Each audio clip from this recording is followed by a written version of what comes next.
pourquoi faut-il traquer tous les journalistes, les acteurs de la société civile, mais aussi les acteurs politiques qui parlent de la guerre à l'est de la République démocratique du Congo? Pourquoi alors faut-il aussi fermer les médias qui diffusent les informations des victoires avérées de l'armée rwandaise sur le sol congolais? Est-ce que aujourd'hui les CESAC RDC contribuent-ils à la dérive dictatoriale dénoncée par l'opposition? Telles sont les questions qui seront abordées au cours de l'émission de ces jours. Et pour ce faire, nous avons le plaisir, le réel plaisir, de recevoir dans cette émission le président du Conseil supérieur de l'audiovisuel, de la communication de la République démocratique du Congo.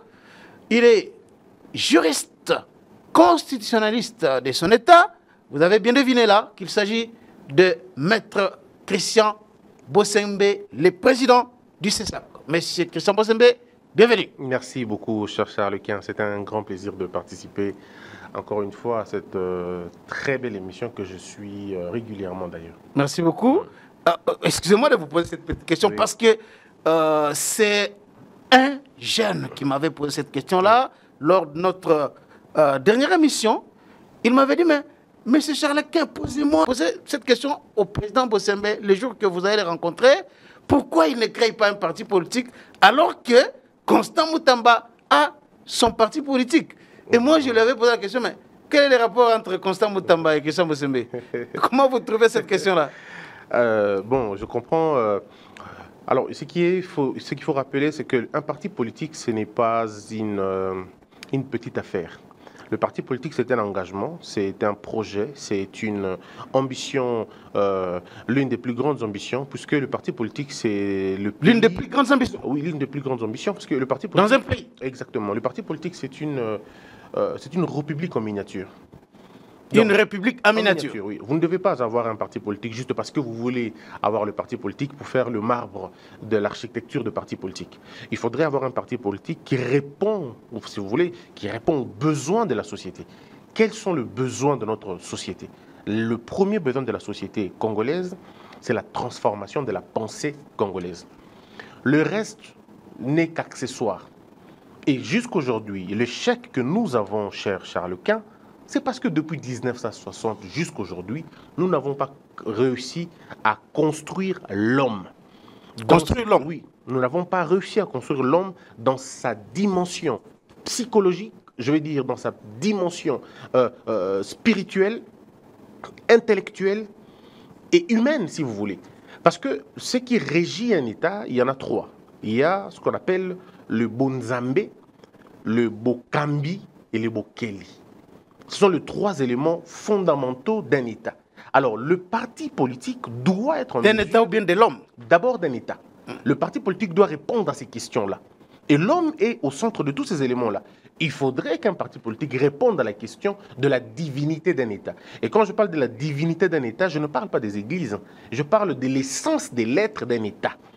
Comment il est, pourquoi il est cet État. Quelle est la vocation de votre pays? Parce que si vous ne comprenez pas la vocation de votre pays, vous êtes voué à l'échec. Tous les efforts que vous mènerez, tant que vous ne savez pas pourquoi vous existez, ben ça ne marchera jamais. Donc ça c'est le premier élément.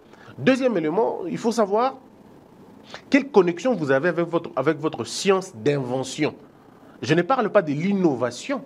Je parle plutôt de l'invention. Qu'est-ce que vous avez qui vous pousse à inventer des choses? Quelle est la connexion que vous avez avec vos génies?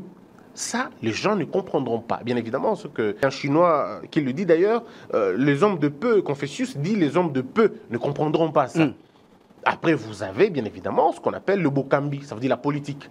La politique, pas dans le sens parlement, non, la politique dans le sens de Bokambi, de la gestion de la cité. Comment nous gérons la cité? Et quand on répondra à la question de comment gérer la cité, on répondra directement à la question de qui doit gérer la cité. À qui l'on doit confier la charge de gérer la cité? Est-ce que celui qui a gagné les élections? Non. À qui? Vous voyez, ce sont des questions fondamentales que l'on doit finalement répondre. Donc, un parti politique, c'est une affaire extrêmement Mais toutes sérieuse. ces questions-là se trouvent aussi dans la Constitution, aussi dans notamment les critères pour être éligible dans la loi électorale. Voilà. C'est cosmétique. Ça répond à la peau. Ça ne répond pas à l'âme. Ça ne répond non plus à l'esprit de la chose. Dans la Constitution, vous parlez de cosmétiques alors que ça se trouve dans la Constitution, dans nos lois qui sont débattues par les gens de tout poil, vous parlez de cosmétiques. Encore qu'il faut avoir vos lois. Encore qu'il faut avoir vos lois. Est-ce que vous avez vos lois propres? Est-ce que nous, en tant que peuple, nous avons nos lois propres? On n'a pas nos lois.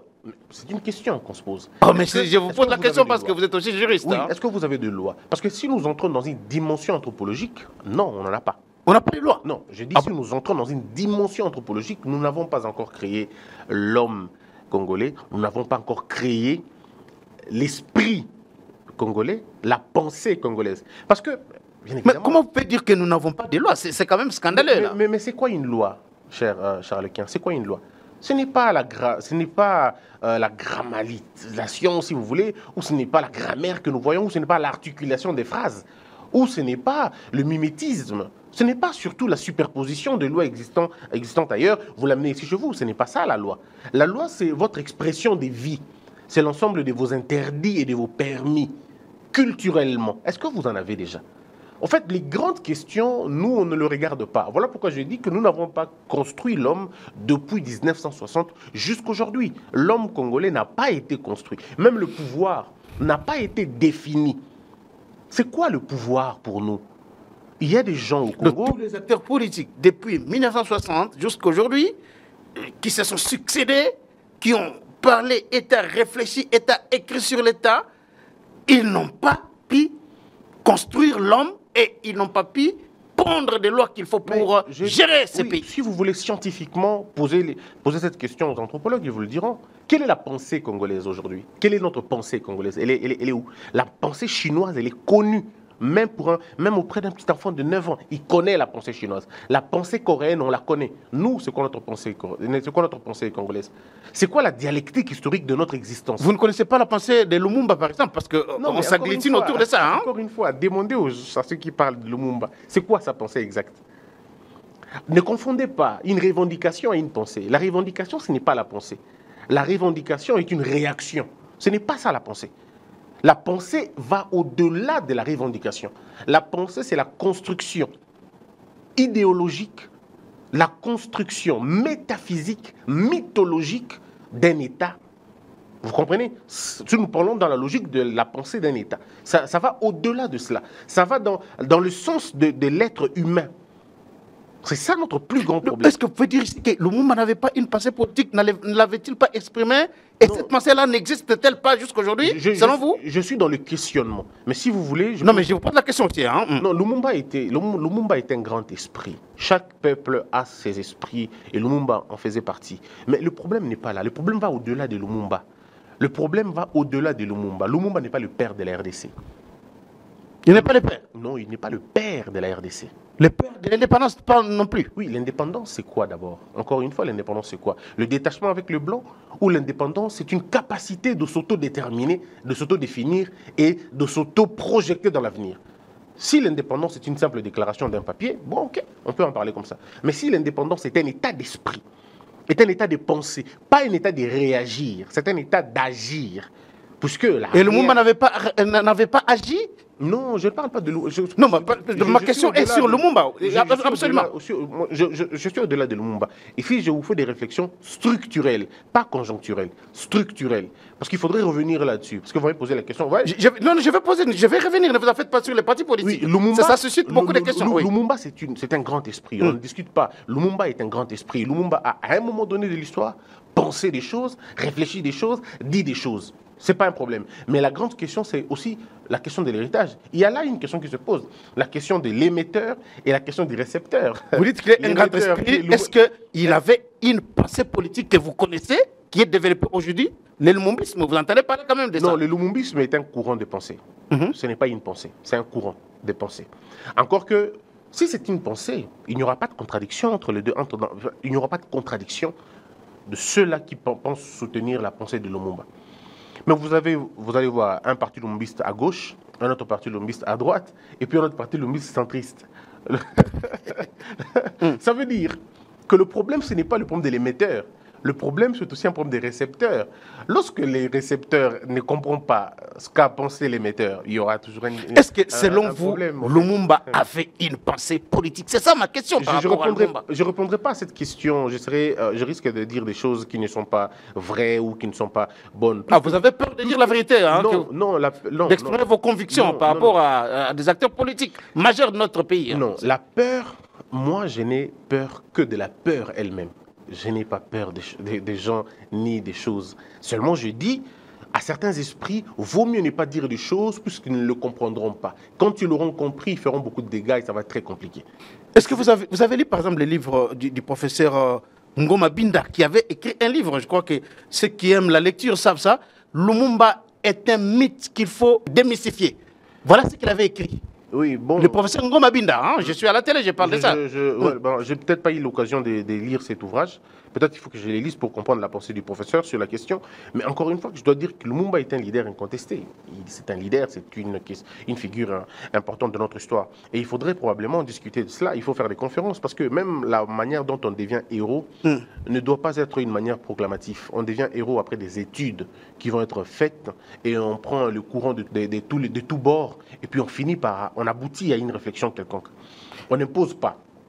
On n'impose pas aux gens de croire à un héros ou pas. Mais le problème aussi, un héros, ce n'est pas un saint. Un héros, ça ne veut pas dire quelqu'un qui n'a pas fait d'erreur. Non. Un héros, c'est quelqu'un qui a eu une attitude extraordinaire dans un contexte difficile. C'est pour ça que Lumumba est héros. Oui. Bien, théoriquement, il est héros, comme ça. Théoriquement. Oui, bien sûr, bien sûr. Parce que quand Lumumba dit non, en ce moment-là, personne ne peut dire non. Tout le monde a peur. Mais il faut avoir un sacré courage maintenant. Et nous, maintenant, nous qui faisons l'anthropologie aujourd'hui, nous qui pensons à l'histoire, nous nous posons toujours des questions. On pose la question, par exemple, de l'âme qui dirige le non et l'âme qui dirige le oui. Qu'est-ce qui vous pousse à dire oui aujourd'hui? Est-ce que ce qui vous pousse à dire oui, vous connaissez ou vous ignorez? Parce qu'un ignorant peut dire non et vous pensez qu'il est quelqu'un d'extraordinaire. Pourtant, il a été poussé par l'ignorance. Tout comme la connaissance peut te pousser à dire non. Mais le problème, c'est que quand on a dit non sur base d'une connaissance, même 100 ans plus tard, l'histoire te rétablit dans ta juste valeur. Mais quand tu as dit non par ignorance, dans 100 ans aussi plus tard, l'histoire te remettra à ta place. Alors, Christian Bossévé, vous venez de dire ici que Lumumba n'est pas le père de la République démocratique du Congo. Vous pouvez, en 5 sec, expliquer un peu ça? Non, en fait, le problème, ce n'est pas... Encore une fois, je ne veux pas avoir sur mon dos toutes les attaques qui ne comprennent pas, en fait. Lumumba, encore une fois, je répète, Lumumba peut être le père de l'indépendance de notre République, mais ce n'est pas le père de la République démocratique du Congo, non. Donc la République démocratique du Congo n'a pas de père? Mais c'est pourquoi je dis qu'il faut encore redéfinir. Qu'est-ce qu'on entend par RDC? À partir de 1960 ou avant 1960? C'est une question qu'on doit réfléchir. Quand on parle de la RDC, nous parlons de quoi exactement? De l'administration après 60 ou nous parlons des frontières que nous avons? Cet espace géographique, matériel et spatial. C'est ça des grandes questions. Et pour vous, Léopold est le père de la RDC? Encore une fois, je vous dis ici, cher Charles, on est dans des questionnements. C'est lui qui a créé les Congos, nous devons le connaître. Encore une fois, on est dans les questionnements. Un pays a 3 dimensions. Spirituelle, scientifique et politique. Et dans ce courant-là, vous avez des pères, des pères, des pères et des pères. Qui est le père de la RDC scientifiquement, c'est qui? Quand je dis scientifiquement, ce n'est pas en termes de l'université. C'est en termes de Boyebi. C'est en termes de Bokeli. C'est en termes de la science, ça veut dire voilà, l'ensemble des éléments qui peuvent créer ou appeler à l'existence quelque chose. Donc ça, c'est une dimension philosophique que les gens ne comprendront probablement pas. Ici, je ne voudrais pas que l'on remette en question les efforts de Lumumba, la personnalité de Lumumba et les combats de Lumumba. Oh non, ne remettons pas ça en cause de toutes les personnes qui sont nées des femmes en République démocratique du Congo. En tout cas, jusqu'aujourd'hui, nous n'avons pas encore eu des hommes aux ambitions, si vous voulez. Mais je le dis vraiment timidement. Vous voyez?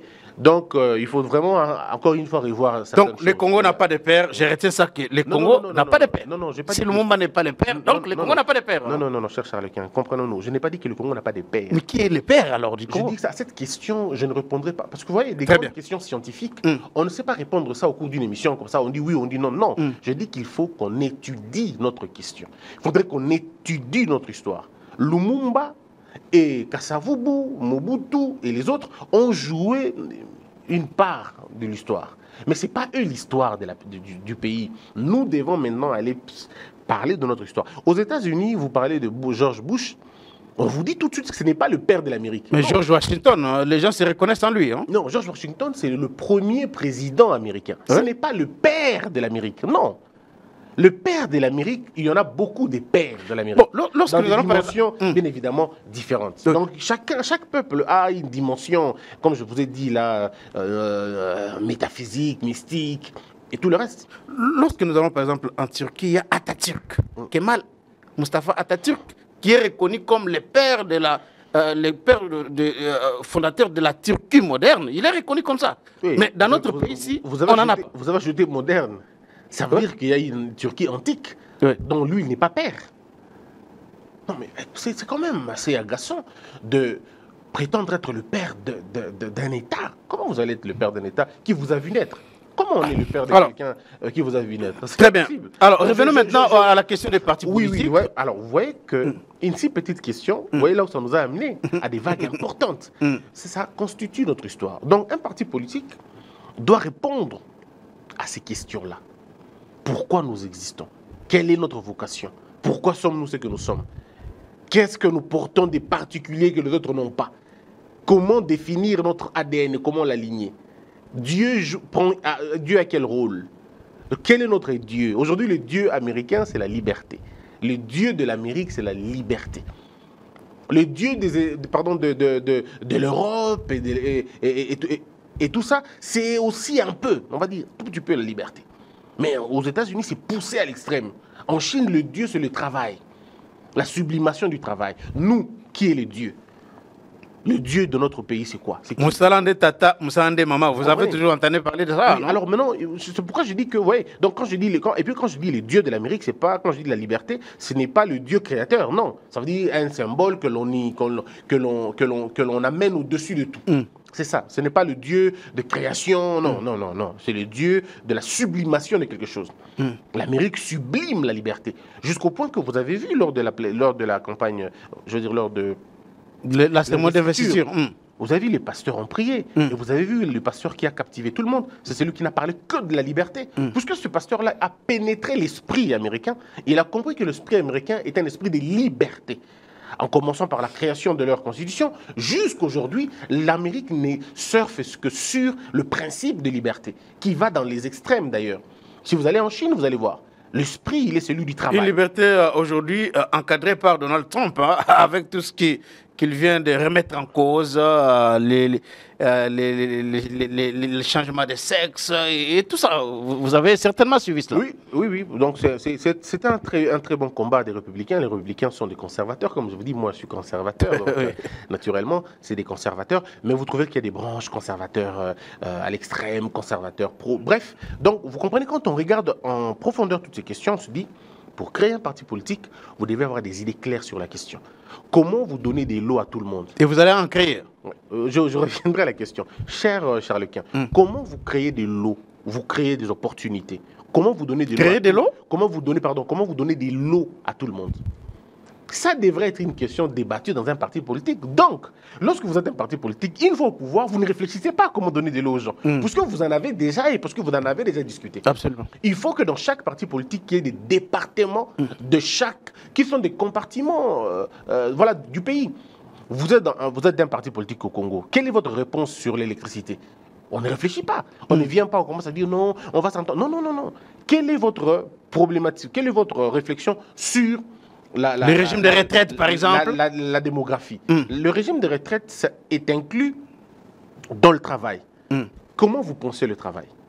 Je vous, quelle est l'idée du travail que vous avez? Le parti politique doit être en mesure de définir cela. Et vous devez être... Ce ne sont pas les ambitions, ce ne sont pas les avis, ce ne sont pas les souhaits. oh, quand il n'y en a pas des Bokondi. Il y en a qu'une fois qu'on est au pouvoir, voici comment nous allons régler la question. Quelle est votre ambition militaire, par exemple? Parce que je vais peut-être effleurer ça. Notre pays a une vocation du cordon ombilical de l'Afrique. La RDC, dans son âme, pour ceux qui sont spirituels, ils connaissent que nous sommes l'interrupteur du développement de l'Afrique. Le jour où nous nous développons, toute l'Afrique se développe. Tant que nous n'allons pas nous développer, l'Afrique va connaître des petits problèmes et on ne se développera pas. Donc, c'est-à-dire que nous sommes la réponse du monde, la réponse. Puisque quand le monde a eu besoin des avions, nous avons apporté la réponse. Quand le monde a eu besoin de mathématiques, nous avons apporté la réponse avec les bâtons de Shango. Quand le monde a eu besoin... L'os du Shango, oui. Quand le monde a eu besoin de la science, nous avons répondu avec notre tableau périodique. Nous avons répondu à tout ça. Nous avons éclaté le tableau de Mendeleïev. Nous l'avons tout simplement éclaté, puisque nous en avons un peu plus que ce que le tableau a fait. Donc ça veut dire que le Congo détient la réponse à l'humanité. Mais tant que nous dormons, tant que nous ne comprenons pas ce que nous sommes et ce que nous sommes censés être, on ne réussira pas. Je vous donne un élément. Regardez la Corée. Autrefois appelés des lapins. C'était des lapins. Leur totem était lapin. Mais un jour, ils se sont dit, non mais écoutez, si nous sommes des lapins, ça veut dire que nous sommes au bas de l'échelle de la... Voilà, du règne animal. Voilà, du règne animal. Ça veut dire qu'on peut nous bouffer à tout moment. Qu'est-ce qu'on doit faire? On doit changer ça. Nous allons nous appeler désormais des tigres. Et c'est dans l'ambition qu'ils se sont vus dans l'avenir, parce que c'est ça aussi le rôle des leaders politiques ou des leaders spirituels. Ils doivent être en mesure de faire des voyages ancestraux, quitter le présent pour aller dans le futur, inspecter les futurs, regarder les futurs, comme les 12 espions sont allés voir, inspecter les canons, revenir et dire aux gens, c'est bon là-bas. Mais nous, on est les dompteurs de léopards. Vous dites, non. Oui, dompteurs de léopards. Voilà. Vous avez étudié les léopards. Nous sommes un État composé. Non, dans notre histoire, dans nos différentes tribus, vous allez voir les léopards revenir. Hein? Oui, mais le problème, c'est que est-ce que ça nous symbolise? Est-ce que ça nous identifie? Est-ce que nous avons le réflexe de ce léopard? Est-ce que nous faisons peur comme le léopard fait peur? Est-ce que nous sommes si sensibles comme le léopard? Tenez, le léopard, c'est l'animal qui représente la propriété. Lorsque le léopard attaque, sur 10 attaques, le léopard ne choue pas, presque pas. Il a, sur 10 attaques, le léopard a un taux de succès d'à peu près 8. 8 victoires. 8 victoires sur 10 attaques. Donc sur 10 tentatives. Et c'est ça les spécificités. Est-ce que nous sommes aussi méticulés comme ça? Le léopard, c'est le symbole de la discrétion. Est-ce que le peuple congolais est un peuple discret? Il est difficile de capturer un léopard. Il est difficile de le filmer. Est-ce que nous sommes discrets? Voyez-vous? Donc le problème, c'est à ce niveau-là, l'identification de notre existence par rapport à des choses. On est très loin de... Alors, revenez maintenant à votre parti politique, parce que c'est ça la question. Moutamba crée un parti politique. Pourquoi Christian Bossembe ne crée pas aussi son parti politique? Ouais, écoutez, ceux qui ont fait de parti politique, ils ont des raisons pour lesquelles ils l'ont fait. Encore une fois, il faut voir ces partis politiques, à quoi ça ressemble. Je ne dis pas que c'est des mauvais partis politiques, non, pas du tout. Hein. Il y en a qui font des très bonnes choses. Mais seulement, je dis que nous, le temps n'est peut-être pas encore arrivé. Mais ce temps-là va arriver. Ou peut-être qu'il est déjà là. La Bible dit... l'heure est revenue. Donc, ça va arriver. Ne vous en faites pas, cher Charles Quint. Et quand ça... Dans 5 ans, 10 ans, 20 ans? Je ne sais pas trop. Mais comment vous ne savez pas trop non, alors ça ne sera pas aussi long comme ça. Votre parti politique? Oui, ça viendra.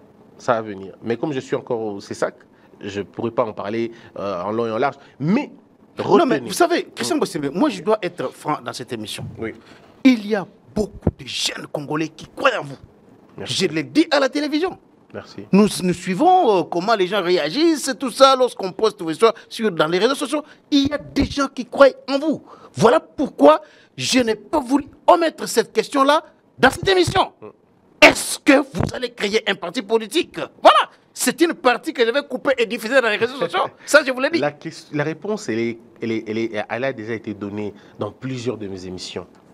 Oui, je peux vous le rassurer, ça viendra. Et quand ça arrivera, le peuple congolais va se retrouver dans cet élan-là. Puisque ça ne sera pas du mimétisme, tout simplement. Ça sera à la fois un parti des cadres et un parti des masses. Ce que nous n'avons pas encore réussi à créer jusqu'aujourd'hui. Ça veut dire qu'on aura tout ce que l'on peut comprendre, toutes les questions importantes de notre pays.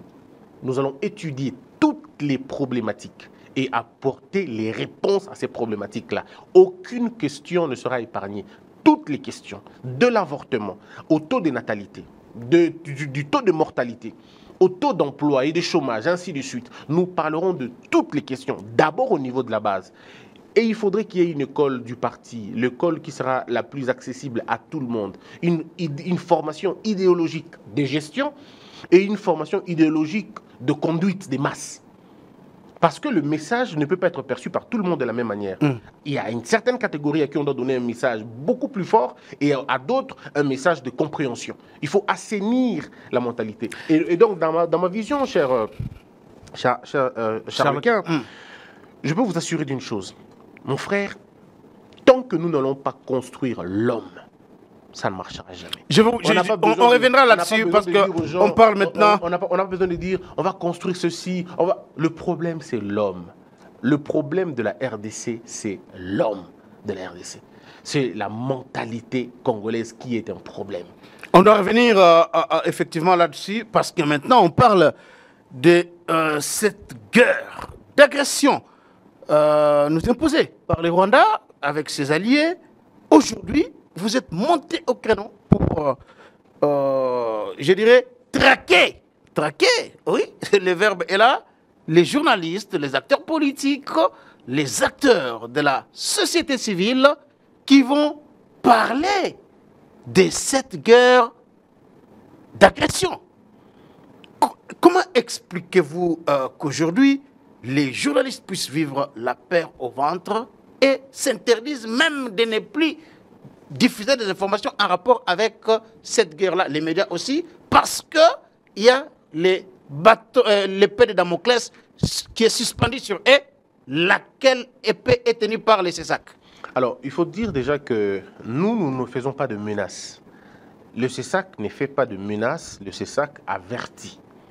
Et nous l'avons dit par ma voix, bien évidemment, que le journaliste congolais devrait s'abstenir de faire l'apologie. L'apologie? Oui, l'apologie du terrorisme et l'apologie de la rébellion.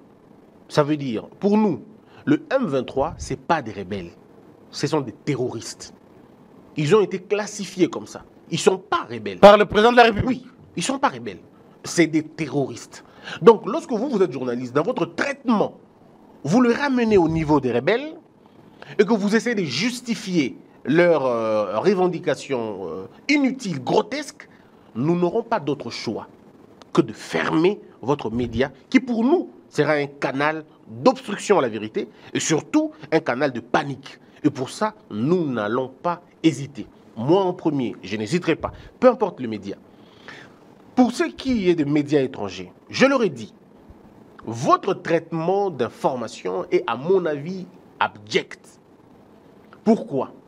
Parce que d'abord, je l'ai dit déjà une fois, à partir de quel moment c'est aux médias étrangers de définir que cette localité est stratégique ou ce site est stratégique? À partir de quel moment? À partir de quels éléments?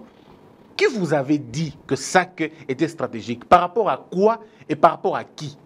Qui a dit ces choses-là? On leur a dit, faites attention avec vos concepts de stratégique, mais aussi faites attention avec vos concepts de villes. Jusqu'aujourd'hui, au moment où je vous parle, cher Charles-Quint, aucune ville de la RDC n'a été assiégée par les terroristes du M23. Aucune ville. Ce ne sont que des localités. Du M23 ou des RDF. Voilà aussi. M23. Bref, pour parler globalisant, Rwanda. Les troupes rwandaises. Les troupes rwandaises, bien évidemment. Ils n'ont jusque-là assiégé aucune ville. C'est des territoires. C'est des localités. Parfois, c'est des portions. Minova, Rutshuru, Massissi Centre, tout ça. Ce n'est pas des villes. Alors, vous n'allez pas commencer à nous raconter ça comme ça. Et les médias étrangers, quand ils se mettent à dire la ville est tombée, c'est quelle ville qui est tombée? Moi, je suis né à Goma. Je connais. Je fouille Goma. Moi, je suis parti de Goma. Je suis parti par Sake. Je suis allé jusqu'à Minova à pied. Donc, je connais ces villes-là. Vous n'avez pas... vous avez appelé au civil, hein? Bien sûr. Voilà. Non, non, voilà. Donc c'est dans les narratifs que l'on dit souvent. Mais quand on va jusqu'au point de dire que telle est ville, non, moi, Goma est une ville. Absolument. Mais Sac n'est pas une ville. Donc quand on fait, généralement dans les langages, quand on parle de... Quand il y a une ville parmi les territoires, on peut parler de la ville. Ça simplifie les langages. Mais dans la classification, je ne dirai jamais que la ville des Sacs, je ne le dirai jamais. Donc vous voyez que dans la construction que l'on dit souvent, donc moi j'ai fait ces entités-là, si vous voulez, à pied. Saké, Minova, je connais aussi les coins, Bounga, j'étais là. J'étais à Bounga, Minova, et tout ça. Je suis dans les montagnes, parce qu'on fouillait la guerre, avec mon père qui était à l'époque commandant de la ville. Donc je comprends très bien ces choses-là. Alors, donc quand ces médias étrangers se mettent à distiller ça dans l'opinion, ils ont un but. Le but, c'est de créer la panique. Le but, c'est de glorifier les actes ou les actions des terroristes, comme on est en train de le voir. Donc, nous avons dit à ces médias-là, si vous le faites encore, eh bien, on fermera les médias. Est-ce que les Congolais, qui sont connus, hein, dont la nationalité congolaise n'est pas remise en question, qui se trouvent dans AFC, M23, ils ne peuvent pas avoir accès aux médias congolais ou aux médias étrangers émettant en RDC? Si. Mais il faut que ces médias respectent la norme. Il faut que ces médias respectent la norme. Parce que, vous savez, dans un... De la radio Kapi, par exemple, peut interviewer Corneille Nangaa, il peut interviewer, c'est pas qui, Willy Ngoma. Je la fermerai à l'immédiat. Ah bon? À l'immédiat. Celui qui osera donner la parole, mais vraiment la parole, à ces terroristes-là, son média sera fermé. Juste après l'interview, s'il a beaucoup de chance, et s'il n'en a pas, au milieu de l'interview, ça sera fermé. Ah bon? Je n'hésiterai même pas un seul instant. Peu importe le média à qui cela doit appartenir, lorsque vous recevez au téléphone ces gens-là, bien votre média est fermé. Tout de suite. Donc même vous, en tant que passer une émission avec vous ici, si vous diffusez une interview quelconque, je connais que vous n'allez pas le faire, mais si vous êtes tenté de le faire, je fermerai la télé. Mais si Nanga, par exemple, aujourd'hui a annoncé sa démission, son départ, son repentir, là, ça va. Il doit finir aussi avec le devoir judiciaire. Il ne suffit pas de dire qu'on a changé. Non. Il suffit de prouver que l'on a changé. Alors, s'il se rend, on peut parler de lui. Mais jamais donner la parole à ses revendications. C'est ce qui a fait que l'on ferme, que l'on ferme Al Jazeera. Puisque Al Jazeera a donné la parole à un terroriste. Une émission toute bien organisée. Et puis, ils ont diffusé ça chez eux. Je ne suis pas sûr que cette émission, cette chaîne, va encore être diffusée au Congo pendant un très bon moment, en tout cas. Ah bon? Pendant très longtemps, Al Jazeera ne mettra jamais au Congo? Pendant très longtemps. Et j'ai discuté avec RFI, RFI d'abord, et ils m'ont paru réceptifs. Ils m'ont fait des promesses qu'ils ne vont pas le faire. Ils ne vont plus continuer dans cet élan de classification, stratégie, ville, ou donner même des kilomètres parfois qui ne sont pas vrais. Donc je leur ai dit, on sera ferme et intransigeant sur la question. Alors, tous ceux qui se laissent, c'est ça que vous, personnellement, de contribuer à cette dérive dictatoriale avec des décisions arbitraires marchant sur les libertés d'expression. Comment répondez-vous à eux? Que disent-ils de ce qui se passe en Russie? C'est aussi de la dictature? Qu'est-ce disent-ils? Bon, la Russie, c'est un régime, avec Poutine, c'est un régime autoritaire. Ça, c'est à la lumière des Occidentaux, hein, que c'est autocratique. C'est la lumière des Occidentaux. Parce que le monde, lorsque vous le voyez à travers les lunettes des Occidentaux, ben, tout le monde est démon. Il n'y a que eux qui sont des saints. Mais quand vous voyez avec d'autres lunettes, vous comprendrez que les saints est très loin, très très très loin. Et que dites-vous alors de la politique américaine aujourd'hui? Que dites-vous du traitement des informations quand il s'agit des terroristes aux États-Unis? Qui a déjà vu les terroristes dans un média américain? Qui a déjà vu les terroristes? Et pourquoi nous, on va faire le contraire ici chez nous? En fait, les gens veulent une certaine idéalisation ou, si vous voulez, divination des choses. Non. Nous sommes dans un état. Nous ne sommes pas au paradis. Nous ne sommes pas non plus en enfer. Nous sommes dans un état, on est sur terre. Et les questions, nous les abordons par rapport à la proportion de la gravité des faits. Et si les faits sont graves, les décisions seront extrêmement graves. Si les faits sont faibles, on va prendre des décisions plus ou moins raisonnables. Donc c'est comme ça en fait. Donc on n'a pas nous n'avons pas de leçons à recevoir des gens. Non. La France, quand elle est dérangée dans son intégrité, elle adopte une logique. Elle adopte une attitude. Et nous aussi, en tant qu'État, quand nous voyons qu'il y a des dérapages, nous prenons des mesures pour sauver notre pays. Christian Bossembe, je ne suis pas une ONG. Nous ne sommes pas une ONG. Non, nous sommes une institution d'appui à la démocratie, une institution congolaise qui doit défendre les intérêts congolais. Est-ce qu'aujourd'hui, les journalistes congolais peuvent-ils relayer les victoires militaires de l'armée rwandaise sur le sol congolais?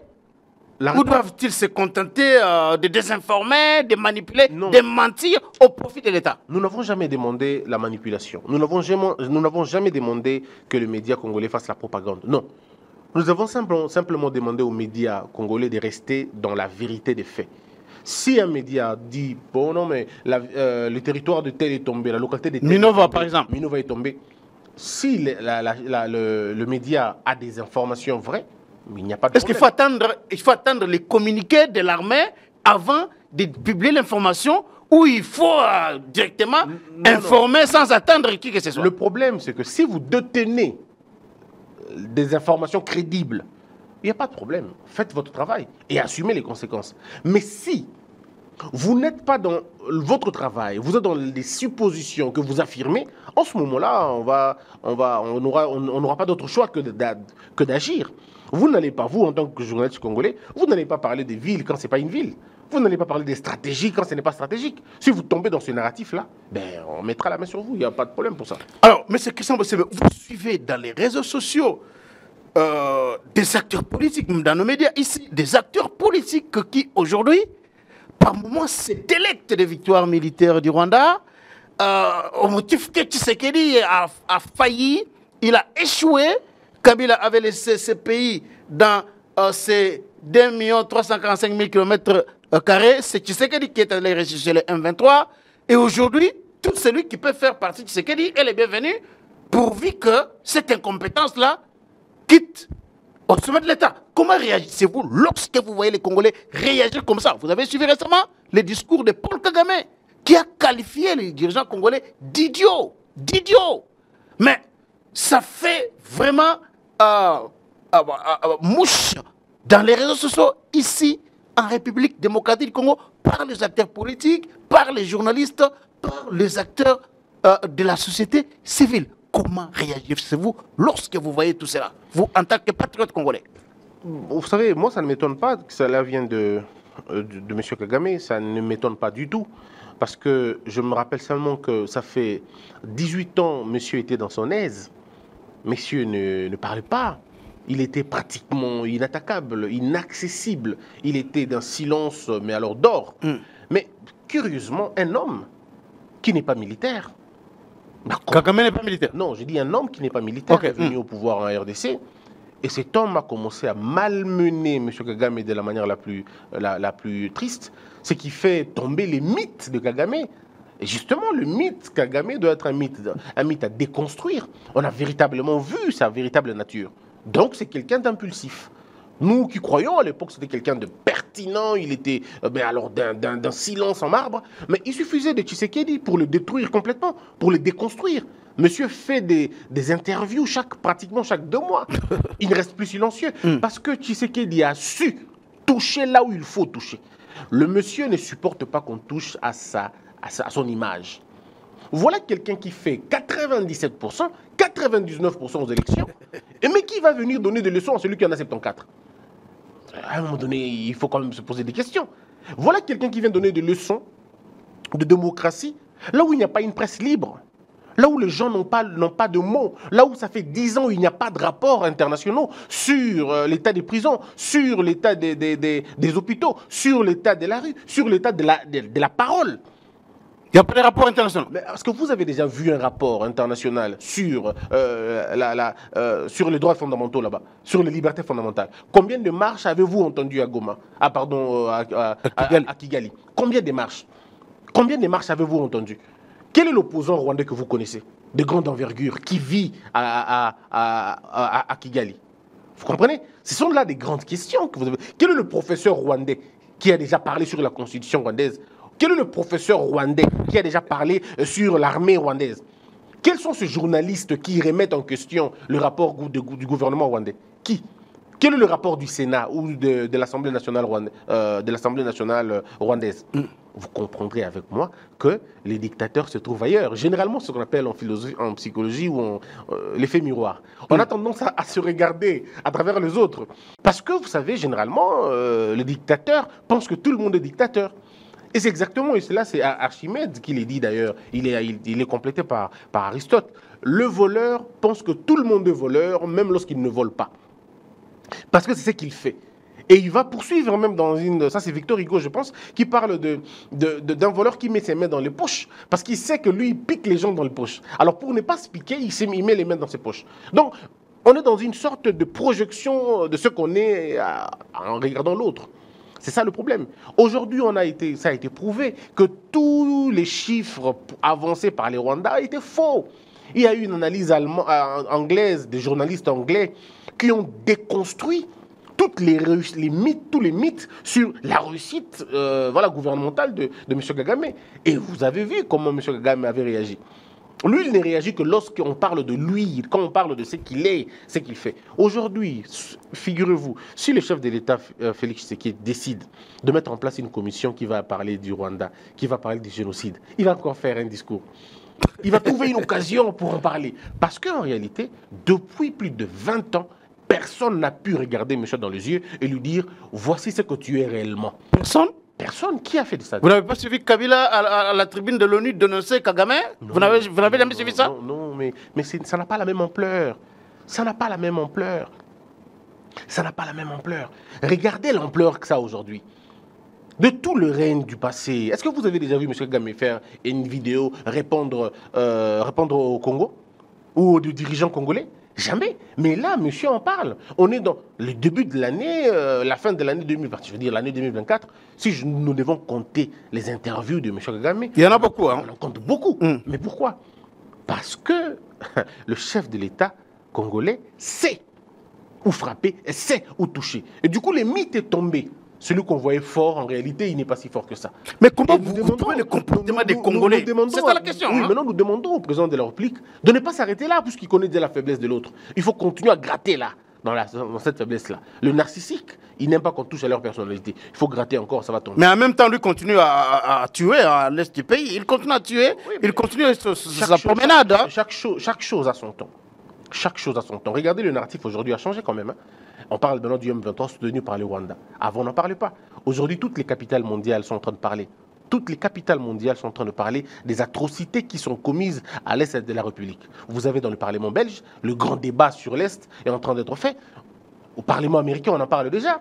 Certains cercles en parlent déjà. Il faut juste intensifier pour que ça marche. Et le degré du patriotisme congolais a pris une dimension extrêmement inquiétante. Donc ça ne peut plus continuer comme ça. Alors, pour les Congolais qui parlent et qui pensent que la réponse à la guerre, ça va être la guerre.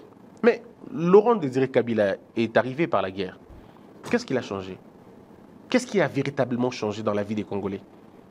Je ne parle pas dans la vie des politiciens congolais. Je parle dans la vie de la maraîchère. Il n'a pas fait beaucoup de temps, hein, M. Laurent Désiré Kabila. Ça, il faut aussi le retenir. Hein. Bon, ok. Ceux qui sont venus après, qu'est-ce qu'ils ont fait? Parce que c'est la continuité. Le problème, c'est que les gens ne comprennent pas. Quand il y a eu AFDEL, après AFDEL, il y a eu CNDP. Après CNDP, il y a eu M23. Qui nous dit pas que demain, il y aura... Aujourd'hui, il y a cette histoire des ALPC, quelque chose comme ça. Mais demain, si nous ne faisons pas attention, il y aura encore un M24, il y aura un M26, il y aura un M27. Ça veut dire que le problème ne sera jamais résolu par les armes. Tenez, cher Charles, que Montesquieu dit donc, nous ne pouvons pas espérer sur la victoire militaire des FRDC, il faut dialoguer, c'est ça? Avec Kagame? Jamais de la vie, on ne peut pas dialoguer. Pourquoi on dialoguerait avec lui? Le problème, c'est lesquels? Regardez, Montesquieu dit ceci. Un empire qui s'effondre par les armes a tendance à protéger son pouvoir par les armes. Mais moi, j'ai trouvé que l'affirmation de Montesquieu est incomplète. Donc, j'ai ajouté une idée en disant l'empire finit par perdre son pouvoir par les armes aussi. Puisque généralement, la manière dont vous êtes entré au pouvoir, c'est la manière dont vous sortez au pouvoir. Si vous êtes entré par des lois floues, vous sortirez par des lois floues aussi. Si vous êtes entré par les armes, vous partirez par les armes. Et ça, c'est une relation, c'est une, voilà, une réalité malheureusement mondiale. Et ça se passe comme ça généralement, où vous voulez, naturel. Alors, maintenant, ceux qui pensent qu'il faut que le M23 et tout ça viennent prendre le pouvoir, mais s'ils viennent prendre le pouvoir, et après, qu'est-ce qui va se passer? Qu'est-ce qui va se passer? Il ne faut pas que la haine de Tshisekedi vous pousse à tout oublier. Il ne faut pas que la haine de Tshisekedi vous pousse à devenir fou. Sinon, si les fous deviennent nombreux dans un pays, on est tous foutus. Donc il faudrait que l'on traite des questions d'État avec beaucoup de sérieux. Nous sommes en train de vivre ce que nous sommes parce que quelqu'un a dit non. Tshisekedi a dit non au brassage. Le président Félix a dit non à l'intégration du M23 au sein de notre armée et au sein de notre administration.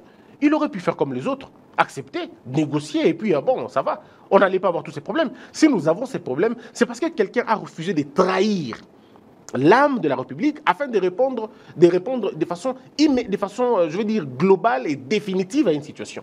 Le temps que ça peut prendre ce temps-là. La guerre, ce n'est pas une question, ce n'est pas une discussion. La guerre est une discussion des armes. Donc, voilà, ça tire de partout. Mais la victoire, elle est toujours largement au niveau de la RDC. Nous avons tout le pays. Mais Christian Botembe, on parle de cette guerre, on parle des millions de morts, on parle de 6 000 déplacés.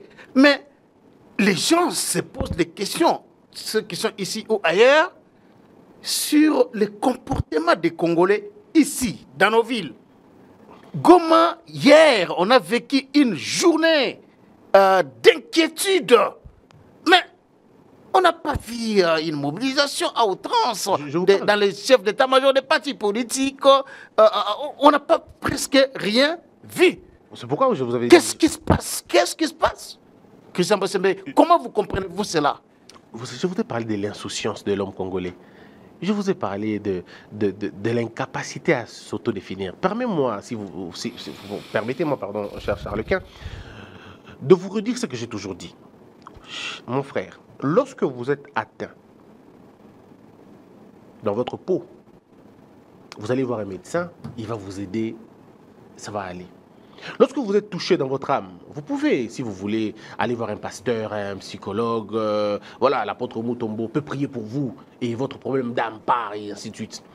Mais lorsque vous êtes touché dans votre esprit, ça veut dire dans votre lien entre l'existant et l'inexistant, lorsque vous êtes touché dans votre capacité à vous identifier comme peuple, comme nation, comme être vivant, mais c'est fini, c'est irréversible. Le Congolais, il est atteint dans cette capacité de s'autodéterminer. Nous vivons comme dans une poubelle, comme de fous dans la poubelle qui se complaisent avec la saleté. On a fait un corps avec le mal, avec l'insouciance.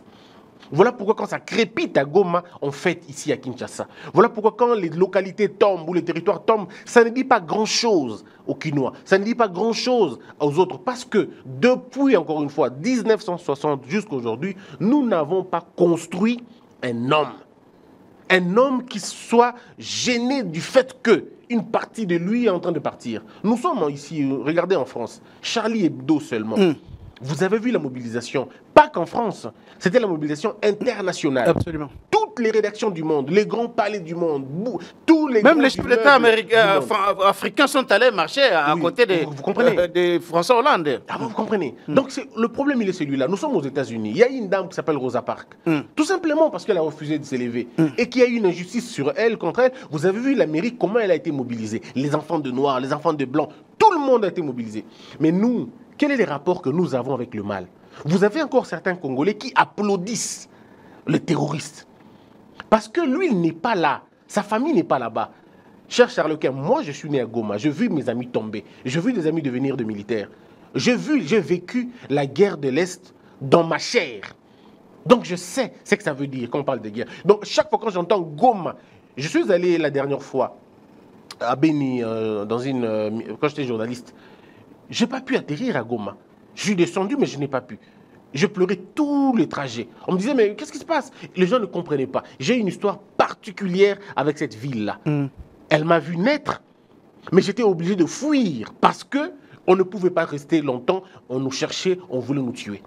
Est-ce que vous voulez, vous comprenez? Donc, il faut avoir vécu ce moment pour comprendre que la guerre, ce n'est pas une bonne chose. Donc, quand j'entends les gens parler, non, je comprends le degré le degré de l'insouciance, le degré de l'ignorance qu'ils ne comprennent pas. Nous sommes dans une situation, dans une maison, vous avez papa et maman, parce que les enfants n'aiment pas maman, ou parce que les enfants n'aiment pas papa, et ils prient pour que la maison brûle. Est-ce que vous imaginez des gens dans une maison, ils disent, bah, écoutez, que le feu vienne même qu'on meure tous ici. Pourquoi? Parce que ce n'est pas vous qui préparez, ou parce que ce n'est pas vous qui êtes à la cuisine. Est-ce que vous ne savez pas que la cuisine dure longtemps, vit longtemps que les personnes qui sont là? C'est ça notre plus grand problème. C'est-à-dire que nous n'avons pas intégré la notion de la démocratie. L'homme a pris le pouvoir. Vous avez le pouvoir, faites 5 ans. Vous renouvelez votre pouvoir, attendez la fin du mandat. Vous allez exprimer vos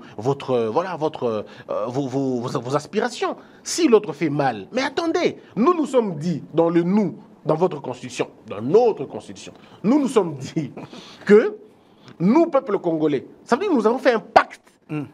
Voilà, donc nous sommes entendus sur comment on va gouverner. Donc, quand quelqu'un fait 5 ans de mandat, il fait un deuxième mandat, laissez-le finir son mandat. Mais vous voulez interrompre son mandat parce que vous avez des désirs. Mais c'est pas possible. Alors, Christian Bossembe, il y a une autre question, parce que vous avez évoqué la question de la Constitution, mais avant de ça, on a vu récemment, lorsque aux États-Unis, la question de la fermeture ou la désactivation de l'application TikTok a été évoquée, Christian Bossembe est monté au créneau pour parler, évoquer aussi la possibilité de la fermeture de TikTok en République démocratique du Congo. Est-ce une décision sentimentale ou ça a été mûrement réfléchi? Je réfléchis sur la question de TikTok depuis mon arrivée au CESAC. Et je me rends compte que ce réseau est d'une inutilité. Ah bon? Mais alors d'une inutilité incroyable. TikTok. Et pas seulement TikTok, même X. Ces deux réseaux, je peux vous assurer, cher Charles-Quint, si j'avais le pouvoir propre, sans concertation, je fermerais ça à la minute qui suit. X et TikTok. Je fermerai. Parce que nous n'avons jamais atteint le degré, ce niveau d'imbécilisation collective que nous atteignons maintenant. TikTok pour en parler. 3 griefs retenus contre ce réseau. Le premier, c'est cette complaisance de la plateforme. Je ne peux pas comprendre qu'un réseau social comme TikTok soit en même temps un foyer, non seulement de l'immoralité, mais de la croissance, sinon de la prolifération de rebelles, de terroristes. Aujourd'hui, ces terroristes-là que vous connaissez, mais ils ont des comptes TikTok dans lesquels ils font ce que moi je peux appeler la propagande. Ils appellent même des jeunes gens pour être enrôlés. Donc ils enrôlent des gens. Ils utilisent quel canal? Ils utilisent les réseaux sociaux. Le TikTok, il reste. Moi, j'en ai parlé aux responsables de TikTok. Je leur ai dit. Je dis, nous vivons une situation très difficile. Vous devez mettre terme à ces choses. Puisque ce sont des choses qui sont dites en français. Donc vos politiques générales devraient en principe s'y intéresser pour couper, sinon suspendre ces comptes-là. Mais pourquoi vous ne le faites pas jusque-là? Oh non, Monsieur le Président, vous devez nous envoyer la liste des comptes. Je dis, mais pourquoi Burkina Faso ne vous envoie pas la liste de Boko Haram? Pourquoi au Niger, on ne vous envoie pas? Au Mali, on ne vous envoie pas? Pourquoi c'est nous qui devons envoyer? Pourquoi les terroristes américains, vous n'attendez pas que l'Amérique fasse une liste?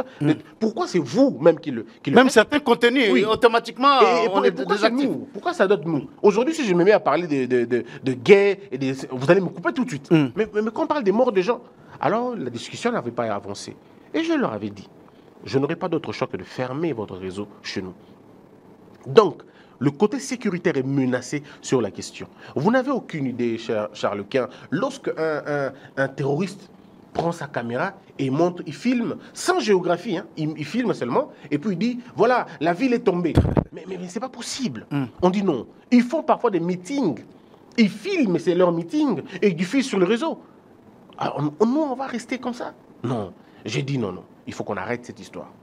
La deuxième chose, c'est cette histoire d'immoralité. Mais mes chers frères, une nation n'est plus une nation quand elle n'a plus d'identité.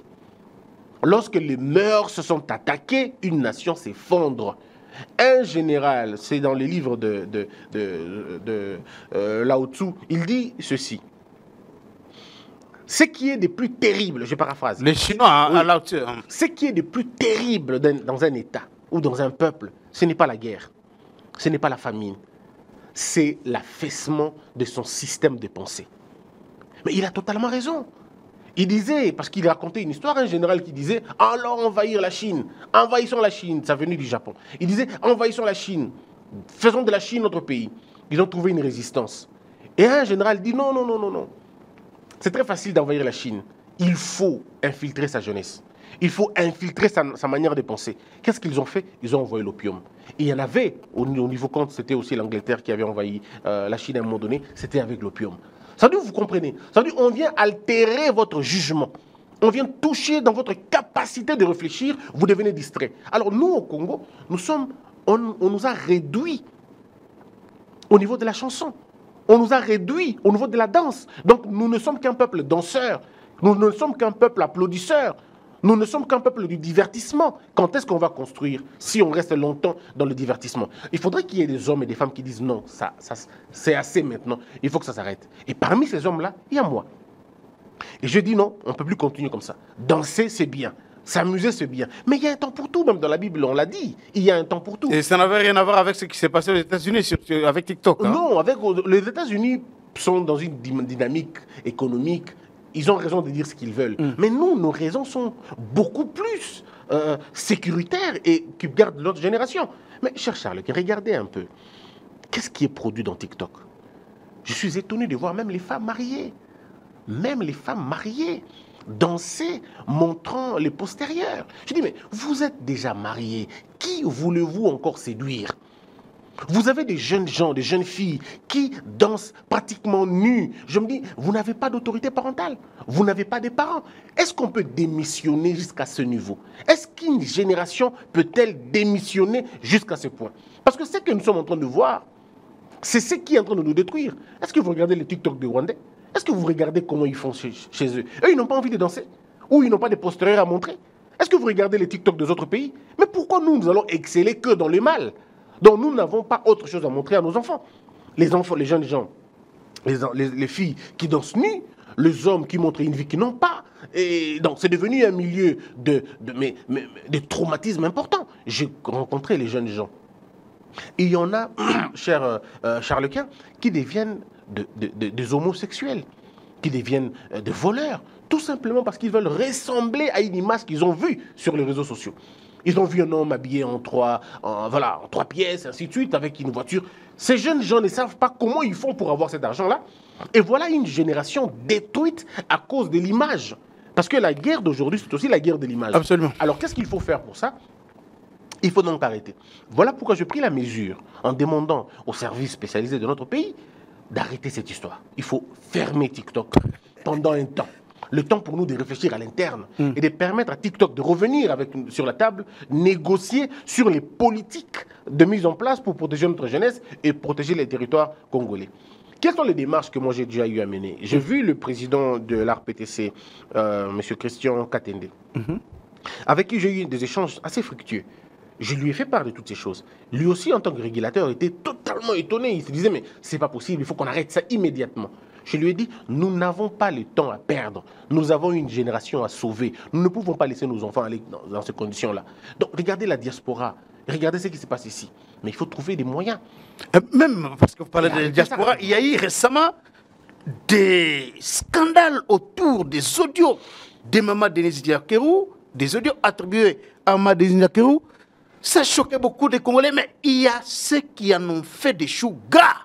Il y a ceux qui s'est délecté de ça à longueur de journée et ça a pris beaucoup de temps. Le CESAC n'a rien dit par rapport à ça. Le CESAC n'a rien dit par rapport à cette campagne de diabolisation de l'image de la première dame, Maître Christian Bossembe. C'est offusquant. moi j'ai donné mon point de vue sur la question, c'est offusquant. Mais ça rentre dans l'immoralité publique. C'est pourquoi j'en appelle à la création d'un front, un front commun pour la moralité publique. Monsieur le Président de la République pourrait, dans les jours à venir, s'il veut, créer un service comme ça. Parce que nous devons mettre terme à ces choses-là. On ne peut pas jouer avec la vie des gens. Même en Chine, TikTok, là-bas, c'est réglementaire. Hein? Oui, mais les Congolais, vous savez pourquoi nous, on n'est pas très sérieux. Quand les Congolais vont en Chine, ou quand ils vont à Dubaï, d'abord à Dubaï, il n'y a pas d'appel d'appel comme ça, ou d'appel vidéo, il n'y en a pas. Parce qu'on vous a bloqué. Et dans certains pays, qu'est-ce qu'ils ont fait? Ils ont monté des stratégies pour que la production de leur diaspora ne pénètre pas leur espace géographique. Et généralement, les pays arabes, ils ont dit non, les femmes et les hommes qui sont allés dans d'autres pays ont une certaine conception de la vie. Et nous ne voulons pas que cette conception-là pénètre nos enfants ici. Ils ont fermé. Nous pouvons arriver jusqu'à ce niveau-là. Donc, quand j'ai vu ces audios, je me suis dit, mais bon, c'est des gens quand même d'une méchanceté terrible. Et pas seulement d'une méchanceté, mais d'une mauvaise éducation. Mais vous n'avez rien dit à vous personnellement. Est-ce qu'il vous était empêché, ne fût-ce que d'étudier pour soutenir la première dame ou pour exprimer un point de vue? Maître Kissambo Kisembe, si, en tant que... J'ai exprimé mon point de vue. Là, je suis encore en train de l'exprimer chez vous. Je l'ai fait encore une fois, je continue à le faire. Je désapprouve totalement cette façon de faire. Et je condamne avec la dernière énergie cette sale campagne qui est menée par généralement des hommes et des femmes qui ont peu d'éducation. Et vous savez, quand on a peu d'éducation, ça ne sert à rien de parler à ceux qui n'ont pas d'éducation. Parce que quand on a une certaine éducation, il y a certaines limites à ses propres actions.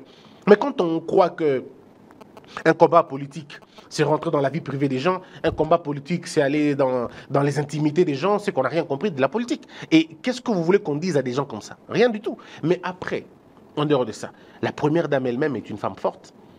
La première dame, ce n'est pas son premier coup. Elle en a connu toute sa vie.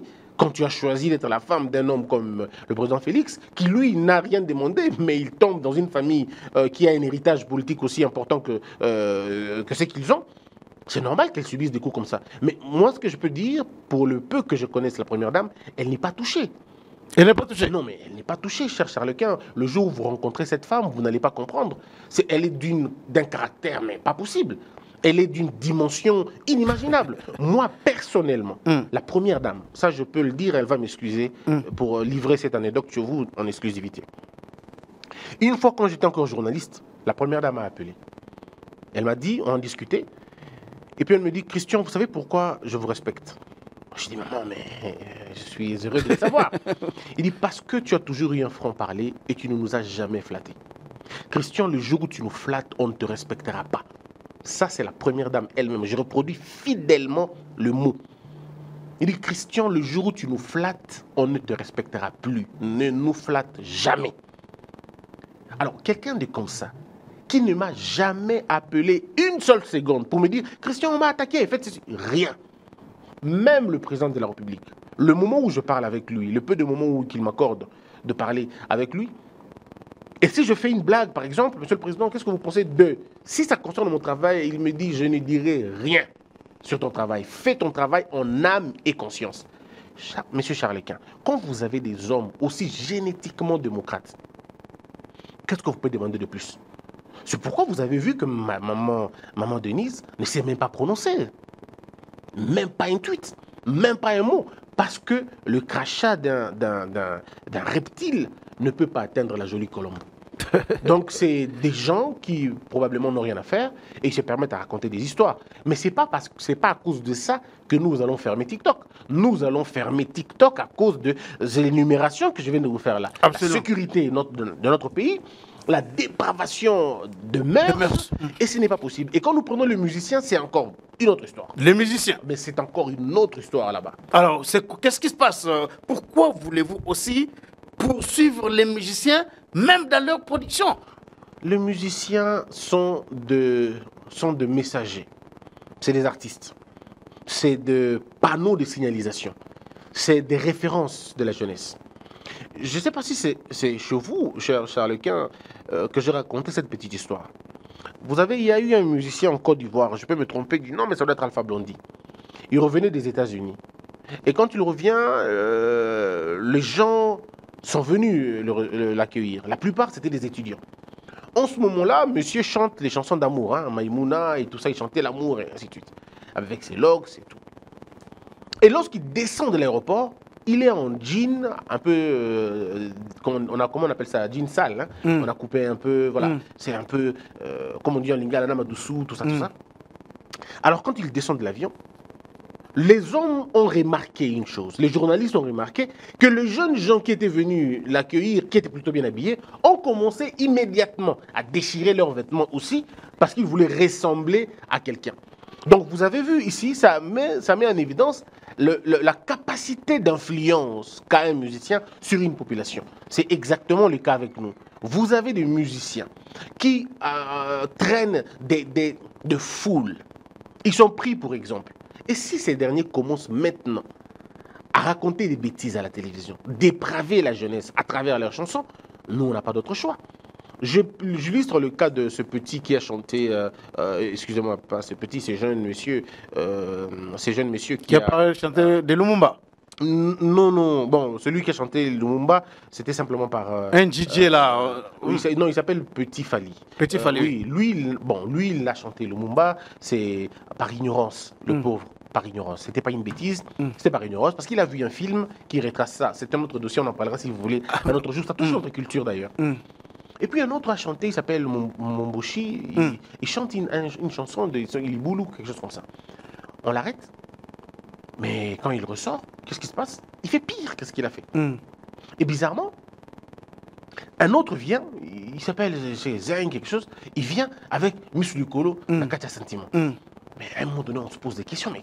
Et donc, on est dans une compétition. Il n'y a que ça, hein? Il n'y a que ça. C'est pire, c'est pire. On est dans une compétition de qui va faire plus mal. Alors, quand on commence à chercher le buzz dans la nudité, le buzz dans ce qui est l'obscénité, hein? L'obscénité, on va dire la sublimation de l'obscénité, alors il faut arrêter ça. C'est pourquoi nous avons dit non, ces gens, il faut les arrêter immédiatement. Et nous avons mené un travail important, nous avons confié le dossier à la justice et la justice en est chargée comme il fallait. Mais ce qui est vrai, je parle ici du procureur Mvonde, avec qui j'ai des très bons rapports. J'ai dit au procureur, même ceux qui font les challenges, monsieur le procureur, arrêtez-les. Et le procureur nous a promis, puisqu'il travaille d'arrache-pied, il nous a promis d'y veiller. Et je considère que le procureur va le faire. Mais je ne comprendrai pas celui qui déprave une jeunesse. Parce que celui qui déprave une jeunesse, une génération, ça peut aller à des générations. Absolument. Et donc, alors, on va pas laisser ça. On tend vers la fin de l'émission, mais parce que vous êtes juriste, aujourd'hui, on parle de plus en plus du retour de Kabila au pouvoir. Vous, en tant que journaliste et juriste constitutionnaliste, est-ce qu'avec la Constitution du 18 février 2006, est-il possible que Joseph Kabila soit candidat en 2028? Je suis régulateur, donc je ne prends pas vraiment position, mais la Constitution répond à cette question. Donc il est clair, et je l'avais dit quand j'étais encore journaliste, je l'avais déjà dit, il est impossible. D'accord? Si nous voulons interroger la loi, ce n'est pas possible. Mais je ne pourrais pas en dire plus, mais ce n'est pas possible. Il faut une autre identité, non, c'est pas possible. Quelqu'un qui a consommé ses 10 mandats, ses 2 mandats, c'est fini. Et puis, il ne peut pas revenir non, c'est fini. Comme candidat. Notre constitution est bien claire sur la question. Quand on a fait 2 mandats, c'est fini. C'est fini. Si on veut faire le contraire, donc il faut qu'on touche l'article 220. C'est pas possible. Merci beaucoup. Maître Christian Bossembe, président de CESAC, c'est vraiment un plaisir pour nous de vous recevoir dans notre émission Le Débat Congolais. Abonnez-vous massivement sur GCR Congo Télévision. Aimez cette émission, aimez. N'oubliez pas d'aimer cette émission, n'oubliez pas de vous abonner à votre chaîne. Partagez aussi l'émission dans les réseaux sociaux, mais aussi dans vos groupes WhatsApp, partout à travers le monde où vous vous trouvez. Nous allons nous retrouver très prochainement dans un autre numéro de votre magazine Le Débat Congolais.